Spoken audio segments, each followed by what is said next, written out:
बहनों और भाइयों, अभी 3 दिन पहले की घटना है। ब्रिटेन का एक प्रतिष्ठित समाचार पत्र है द गार्डियन,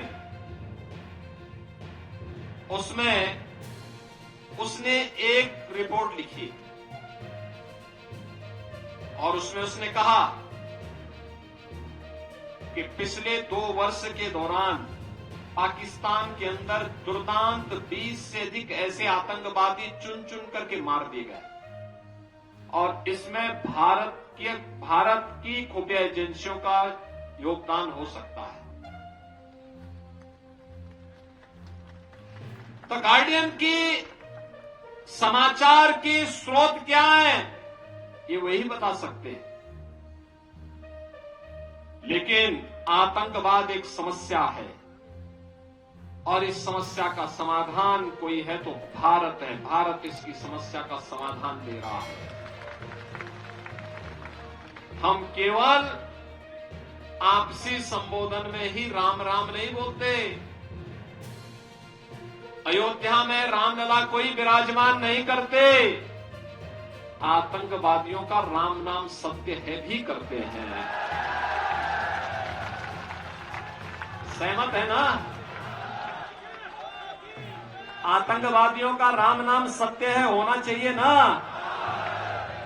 और ये केवल भारत ही कर सकता है।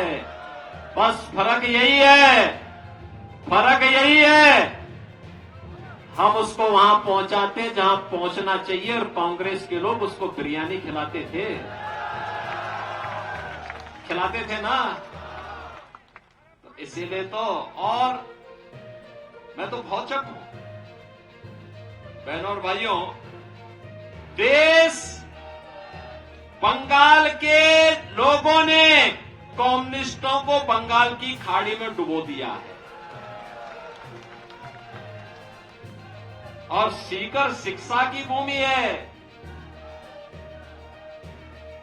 यहां पर सालासर बालाजी की भूमि है। श्री जीर्ण माता की पावन धरा है। खाटू श्याम बाबा की पावन धरती है।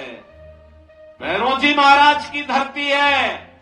भैरोजी महाराज होंगे तो नाथों के भी तमाम स्थल यहां पर पहले से मौजूद हैं और माणा बाबा की भी पावन धरा है। देश की स्वाधीनता के लिए लड़े थे, परम गौ भक्त थे। लड़ते लड़ते सिर धड़ से अलग हो गया, लेकिन आक्रांताओं को तब भी सैकड़ों आक्रांताओं को ढेर करके तब अपनी शहादत को प्राप्त किया। ऐसी पवित्र आत्मा की धरती पे कम्युनिस्टों का क्या काम है? आप देख सकते हैं बंगाल में गायब हो गए। देश के अंदर किसी भी राज्य में नहीं है। और राजस्थान जैसी भक्ति और शक्ति की भूमि पर ये लोगों का काम क्या है? और इसलिए बहनों और भाइयों, जब ये देश आज आगे बढ़ रहा है, दुनिया में मोदी जी के कारण भारत का सम्मान बढ़ा है। पहली बार आप देखेंगे मोदी जी दुनिया के अंदर कहीं जाते हैं, पूरा देश झूम उठता है। इस सम्मान केवल मोदी जी का नहीं है, 140 करोड़ भारतवासियों का है। सीमाएं सुरक्षित हुई हैं।